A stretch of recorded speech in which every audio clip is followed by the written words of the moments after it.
So this is what sort of saved the.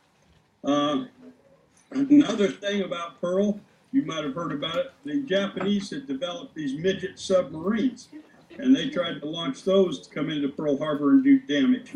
You might have seen that in your history books, or maybe your teacher told you something about them. But these midget submarines never made it into Pearl Harbor because we had submarine nets set up to stop them from entering the harbor. And only one made it to the harbor entrance, and it was sunk by a destroyer. So none of them made it to the target. So we were lucky in that aspect. Does anybody have any questions for me before I go on? Go ahead.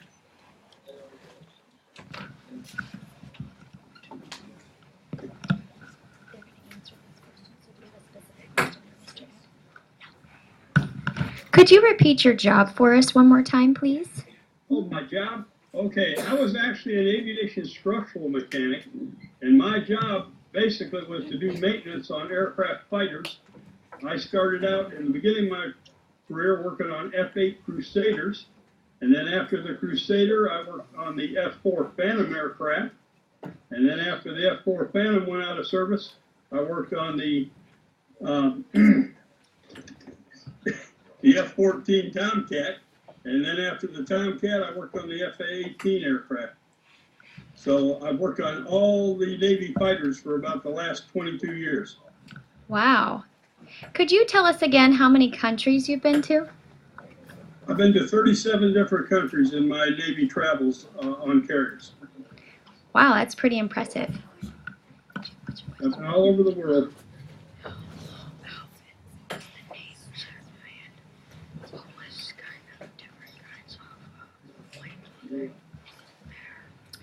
Okay, so Hunter, I think Hunter's wanting to know what were the different types of planes that the Japanese used in Pearl Harbor? The Japanese used basically two types of airplane. They used a fighter aircraft, which they dropped bombs off of, and then they also used torpedo dive bombers, and those were in the first wave because those are the ones that had special torpedoes, and they were rigged to run in shallow water. And what they did, they dropped those into the harbor, and of course they were targeting the battleships and the cruisers, the big ships, and these torpedoes had devastating effects. They hit the ships, created large fires, and sunk the ships. It was very bad. And then the other aircraft, the fighter type aircraft, they went over to the three big airfields on Hawaii, and they attacked all of our aircraft that were on the ground. The pilots didn't even have time to get out there and man them up and take off. Most of the planes were destroyed before any crew even got near them. It was we just got caught with not being ready to go fight. Pilots might not even have been at the air station at that time. They might have been sitting at home with their families that morning. Okay? Excellent, thank you. Where were you when Japan bombed Pearl Harbor? Where was I? I wasn't even born yet. The first war I actually fought in was Vietnam, and we're not going to discuss that today, but we conducted air operations from the Tonkin Gulf, and we bombed all the targets in North Vietnam, but that's for another day. Go ahead.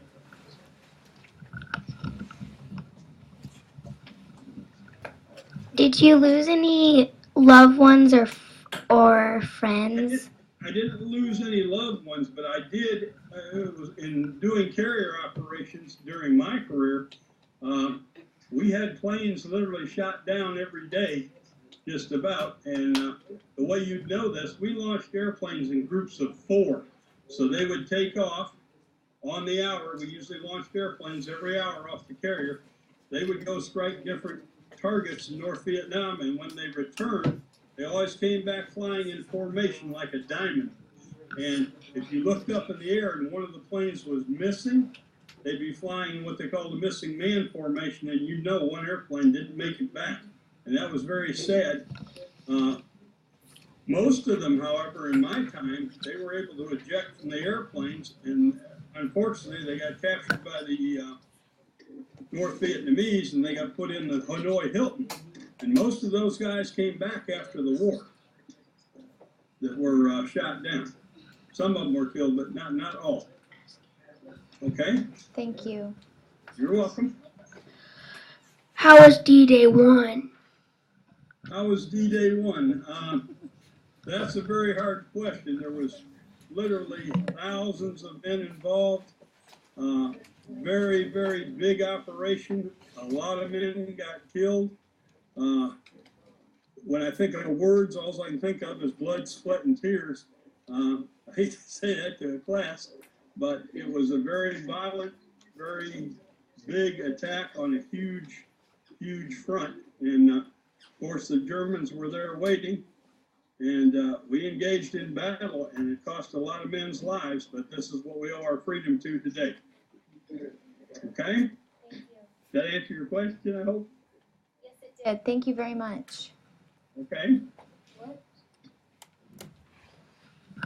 What types of weapons were involved in World War II? Well, in World War II, now we had, of course, we had different bombs we could put on the aircraft, all different sizes, clear up to, I think, a 2,000-pound bomb. There might have been one bigger one that they used against the submarine pens in Germany, but they had some big bombs. They had rockets that they could fire against ground targets. They used napalm, which is a fire bomb. They used, of course, the guns on the aircraft to shoot down other aircraft. About the only thing missing in that time frame was we didn't have the technology yet to have air-to-air missiles. Those didn't come out to about Vietnam. Okay? All right. Thank you. There you go. Where did people sleep in World War II? Oh, okay. Well, I'll cover the shipboard part of it. When you're on a ship, we sleep in these berthing compartments. You know, that sounds funny, but it's a big bedroom, but it actually has like 250 beds in it. And they're triple high bunk beds. Some of them in World War II were actually made of canvas. And those ships, one thing you got to remember, back in World War II, they weren't all air conditioned like they are today. Ooh. So living conditions on the ship were hot, very crowded, and you had to literally sleep stacked up 3 or 4 bunks high, depending on what type of ship it was. So it was pretty miserable aboard the ships, especially in the if it was the hot weather time of the year, because we didn't have the air conditioning on ships like we have nowadays. Oh. Okay? All right. Yeah, Yikes. They're all in here fanning themselves now. All right. Next question. Turn it on, sweetie. There you go. Oh, I'll tell you another little thing with that. It's kind of interesting. Water. Now, you're sailing in water. That's pretty interesting. But when you're out there on the sea, that water's salt water. You can't drink it. So the only water available on the ship is what they made with steam evaporators and purified the water for drinking purposes, for cooking purposes, and of course some of it would be for shower purposes. So what happened was during World War II, the old ships, they couldn't make the quantities of water like we can nowadays with our modern desalting plants. So what happened was they had water hours on the old World War II ships. And when you went to shower, there was actually a guy there with a stopwatch. And you had like 4 minutes to shower. So what you had to do was get in the shower, you'd wet your body, you'd soap up, and then you turn the water back on, rinse off, and get out. So you had about 4 minutes to take a shower. It's kind of funny. Oh my goodness. Raise your hand if you think you could handle a 4-minute shower. 4 minutes. handle a 10-minute shower. I just get in there. I just take soap. We'll see how many of us can do that tonight. That might be something we send home on Remind 101. Good. That's some fun trying that. Okay. Next question. What is the most important lesson you learned during your service in the military? I think the most important thing, now this is kind of interesting, but you got to realize when you join the military, at least when I did, it was the time when they had the draft. So you came from your hometown, and immediately when you arrived at boot camp, you got mixed in with people from literally all 50 states. You had people, well, 48 states back then. but you got mixed with all different people. So you had to learn to get along with everybody, whether they were from California, New Jersey, New York, or Oklahoma.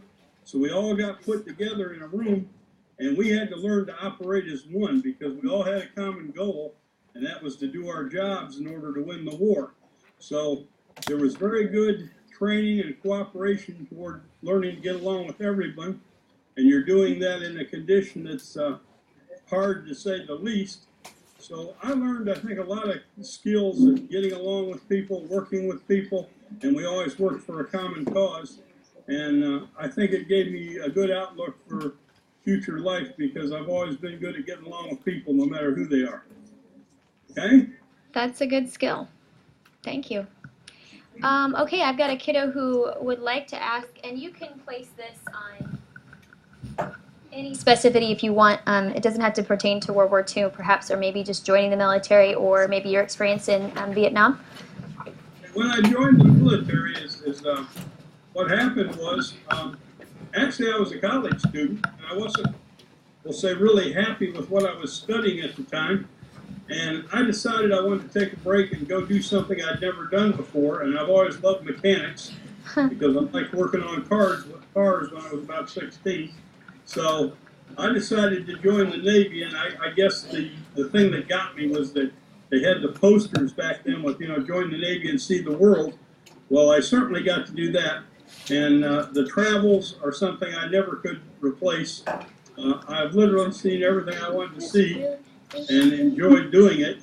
Some of the time for bad, some of the time for good, but overall, the Navy was an excellent career for me, and I enjoyed it. I really enjoyed talking to all of you today.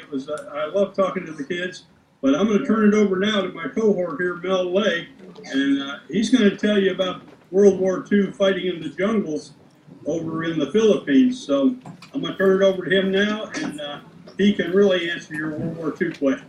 Well, thank you so much for your service, and thank you for talking to us today, Mr. Long. You're welcome. You can ask this one.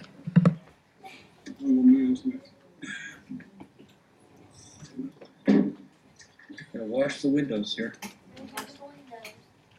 I don't know if you guys have video capabilities, but we haven't been able to see you yet. You haven't been able to see? Can you see me? Nope, we can't see you. Your video must be turned off. Is there a little camera with a slash through it? No, we don't have that on our screen either. Okay. But you can see us? Yes. Yes. I can see everything but the top of your head. Okay. Well, we can't see you, but that's okay. We can hear your voice, and we're recording your voice so that we can play this over for our kids, so it's fine either way. All right. You have the floor. Could you reintroduce yourself to our kiddos, please? Hey, my name is Melvin Lay, and I was a senior in high school when Pearl Harbor was attacked. I immediately enlisted and quit high school, and I joined the Army, and at that time the Air Corps was part of the Army. I served my basic time in California. Then I went to additional schools in Oregon and Michigan and in San Diego. I sent a number of us to San Diego to learn about torpedoes. So they were putting torpedoes on some Army planes. And so we had to go to the Navy for 2 months and learn about how to operate those. Now the attack on Pearl Harbor was very well planned. The orders that were given to the Japanese Navy came out on the 23rd of November. Now they bombed Pearl Harbor on December the 7th. They bombed Manila in the Philippines on the next day. Then they invaded the Philippines. And they bombed Singapore, which was a British Navy strong point. And they also captured our island of Guam. And so the only places that were not controlled by the Japanese when I went in was Australia and New Zealand. They were in New Guinea, and they were close enough to New Guinea that they could do some bombing to the north part of Australia. I mean, now we lost about 200 planes at Pearl Harbor. The Japanese lost about 30.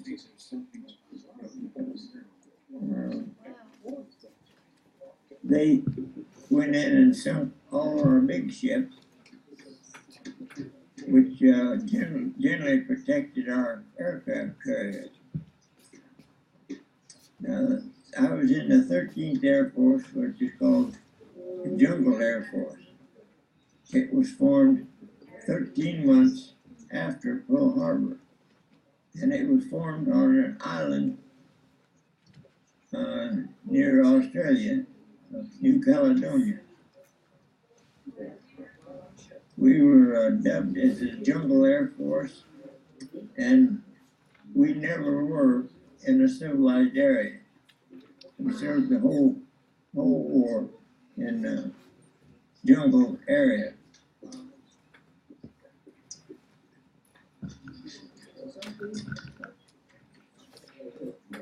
Now, I was just, like I said, I was just a high school student. I quit in the middle of my senior year. I was in a class of 18. Everybody else graduated in the spring. I didn't get my high school certificate until 4 years later. Wow. Now, you got to answer some questions now. All right, excellent. Thank you. Okay. I did something here. What happened? Well, I touched the button here somewhere. Uh-oh. Well, it's gone. Was the World War II scary? Here. Keep my hand out with that. I accidentally touched the keyboard here and we lost you for a little bit. Oh, okay. What was your question again?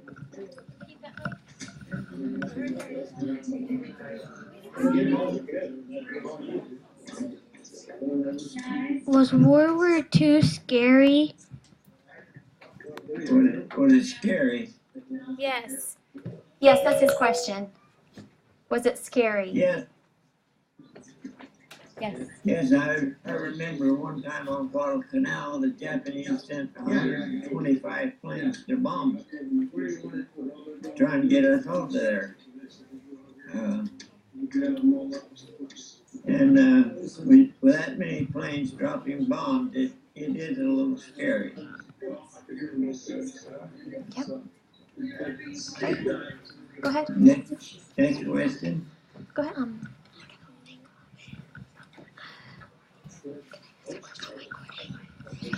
I was curious, if you were in the jungle all this time, what kinds of things did you guys eat?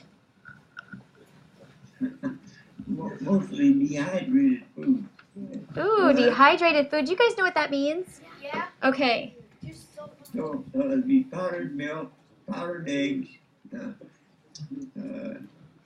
Of course, you get canned meat or something like that, but everything had to come out of a can. Wow. Okay, go ahead, McKenna.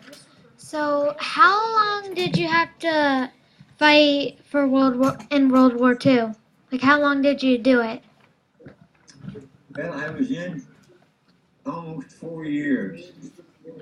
I enlisted in January, or actually in December of 1941.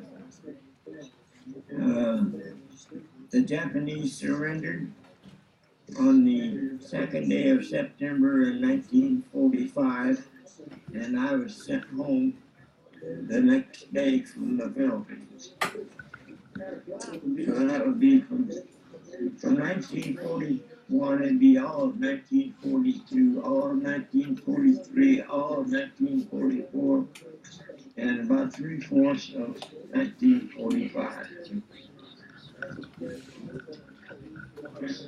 Another question? Yes, go ahead, Jim. How many battles did you have to fight in World War II? Well, we got battle stars, or called campaign stars.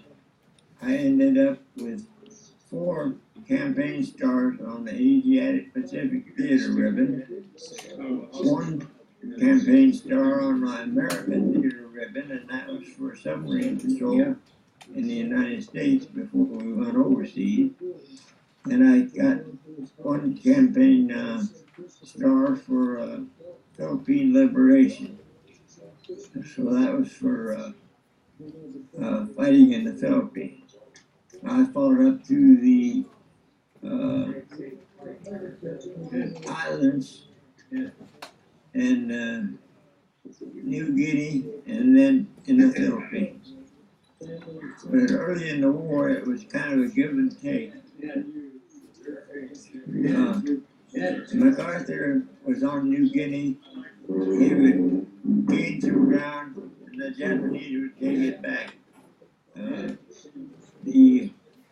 On Guadalcanal, the Marines had just secured that, and then the Japanese would take it back.